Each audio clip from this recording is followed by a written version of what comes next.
Hi all, അസ്സലാമു അലൈക്കും. Welcome back to Silna's kitchen.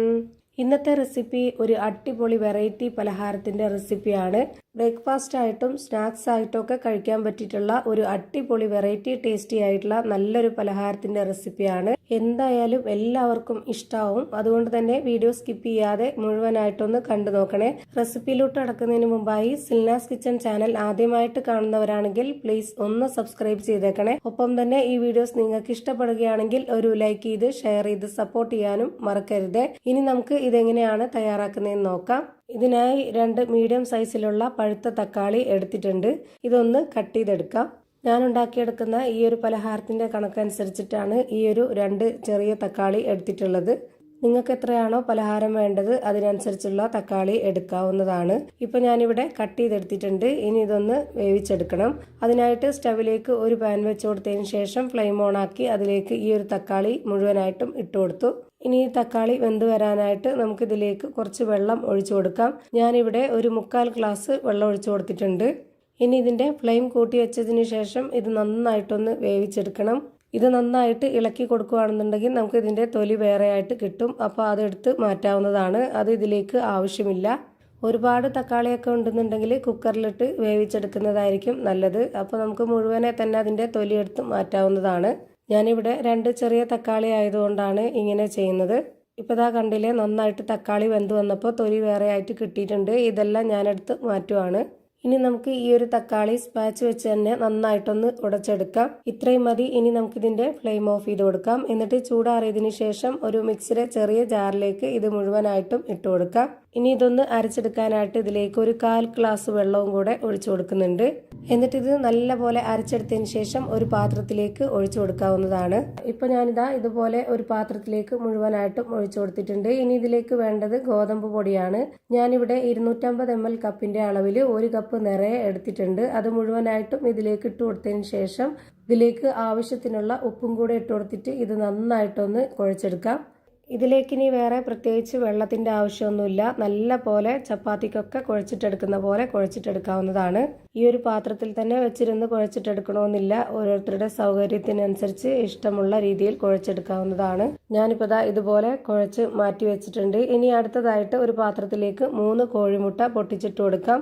പിന്നെ അതിലേക്ക് ആവശ്യത്തിനുള്ള ഉപ്പും ഒരു നുള്ളു കുരുമുളക് പൊടിയും കൂടെ ഇട്ട് കൊടുത്തതിന് ശേഷം ഒരു വിസ്ക് വെച്ചിട്ട് ഇതുപോലെ നന്നായിട്ട് അടിച്ചെടുക്കാം.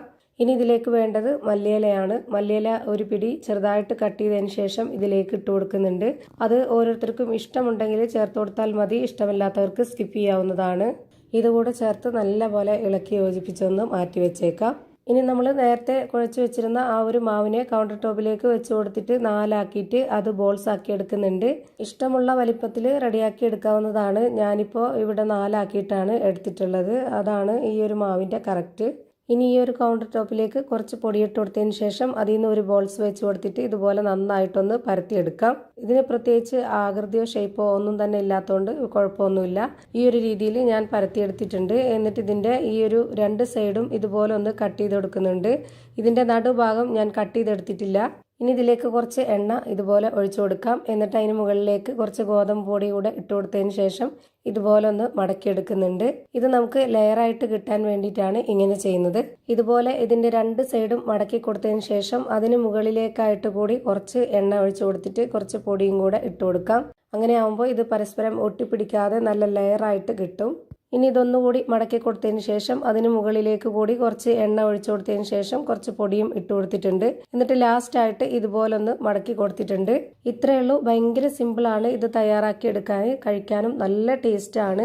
ഇതുപോലെ മടക്കി കൊടുത്തതിന് ശേഷം ഇനി ഇതിന് മുകളിലേക്ക് കുറച്ച് പൊടിയും കൂടെ ഇട്ട് കൊടുത്തതിന് ശേഷം ഇത് നല്ലപോലെ ഒന്നുകൂടി പരത്തിയെടുക്കാം. ഞാനിതുപോലെ പറയുമ്പോഴാണ് ഒരുപാട് ടൈമായിട്ട് തോന്നുന്നത്. ഇത് ചെയ്യുമ്പോൾ നമുക്ക് ഭയങ്കര സിമ്പിളാണ്. പെട്ടെന്ന് ചെയ്തെടുക്കാവുന്നതേ ഉള്ളൂ. ഇതുപോലെ തന്നെ 4 എണ്ണവും ചെയ്ത് ഇവിടെ ഒരു പാത്രത്തിലേക്ക് മാറ്റിയിട്ടുണ്ട്. ഇനി നമുക്ക് സ്റ്റവിലേക്ക് ഒരു പാൻ വെച്ച് കൊടുത്ത് ഫ്ലെയിം ഓൺ ആക്കി കൊടുത്തതിന് ശേഷം അതിലേക്ക് കുറച്ച് ഓയിൽ ഒഴിച്ചു കൊടുക്കാം. ഞാനിവിടെ 2 ടേബിൾ സ്പൂൺ അളവിലാണ് ഓയിൽ ഒഴിച്ചു കൊടുത്തിട്ടുള്ളത്. ഫ്ലെയിം മീഡിയം ഫ്ലെയിമിലേക്ക് മാറ്റിയിട്ടുണ്ട്. ഇനി നമ്മൾ പരത്തിയെടുത്ത മാവിൽ നിന്ന് ഒരെണ്ണം ഇതിലേക്ക് ഇട്ട് കൊടുത്തിട്ട് അതിന് മുകളിലേക്കായിട്ട് കുറച്ച് ഓയിലും കൂടെ ഒഴിച്ചു കൊടുക്കാം. പിന്നെ നമ്മൾ മുട്ടയും മല്ലിയിലയും അടിച്ചു വെച്ചിട്ടുള്ള അതും കൂടെ ഇതിന് മുകളിലേക്കായിട്ട് കുറച്ച് ഒഴിച്ചു കൊടുക്കണം. ഞാനിവിടെ ഒരു 4-5 സ്പൂണോളം ഒഴിച്ചു കൊടുത്തിട്ടുണ്ട്. ആ ഒരു മീഡിയം ഫ്ലെയിമിൽ തന്നെ വെച്ചിരുന്നിട്ട് വേണം ഇത് വേവിച്ചെടുക്കാനായിട്ട്. ഒരുപാട് ഫ്ലെയിം കൂട്ടി വെക്കരുത്, പെട്ടെന്ന് കരിഞ്ഞു പോകും.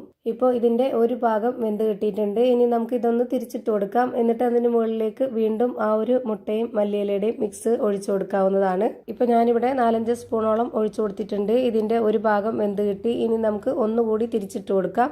ഈ ഒരു ഭാഗം കൂടെ വെന്ത് വരട്ടെ. ഇത്രയേ ഉള്ളൂ. ഭയങ്കര സിമ്പിളാണ് ഇത് തയ്യാറാക്കി എടുക്കാനായിട്ട്. നല്ല ടേസ്റ്റി ആയിട്ടുള്ള ഒരു അടിപൊളി വെറൈറ്റി പലഹാരമാണ്.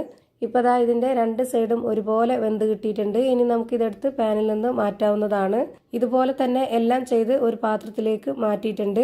നമ്മുടെ വീട്ടിലേക്ക് പെട്ടെന്ന് ഒരു ഗസ്റ്റ് വരികയാണെന്നുണ്ടെങ്കിലൊക്കെ ഉണ്ടാക്കി കൊടുക്കാൻ പറ്റുന്ന ഒരു അടിപൊളി ടേസ്റ്റി ആയിട്ടുള്ള പലഹാരമാണ്. ഇതിന് പ്രത്യേകിച്ച് കറികളുടെ ഒന്നും ആവശ്യമില്ല. ബ്രേക്ക്ഫാസ്റ്റ് ആയിട്ടും സ്നാക്സ് ആയിട്ടും ഒക്കെ കഴിക്കാൻ പറ്റിയ ഒരു നല്ല പലഹാരമാണ്. ഇതുപോലെ കട്ട് ചെയ്തെടുത്തിട്ടോ കട്ട് ചെയ്യാതെയോ ഒക്കെ കഴിക്കാവുന്നതാണ്. നല്ല സോഫ്റ്റ് ആയിട്ടുള്ള ലെയറോട് കൂടിയ അടിപൊളി പലഹാരമാണ്. അപ്പോൾ ഇത്രയേ ഉള്ളൂ ഇന്നത്തെ വീഡിയോ ഇഷ്ടമായാൽ ലൈക്ക് ചെയ്യാനും കമൻറ്റ് ചെയ്യാനും ഷെയർ ചെയ്യാനും മറക്കരുത്. അതുപോലെ തന്നെ ഞാനിടുന്ന പുതിയ വീഡിയോസ് നോട്ടിഫിക്കേഷനായിട്ട് കിട്ടുന്നതിന് വേണ്ടി സബ്സ്ക്രൈബ് ചെയ്ത് ബെല്ലൈക്കൺ അമർത്തി അതിൽ ഓൾ എന്ന ഓപ്ഷൻ എനേബിൾ ചെയ്ത് കൊടുക്കാനും മറക്കരുത്. പുതിയൊരു വീഡിയോയുമായി വീണ്ടും വരും. Thank you for watching.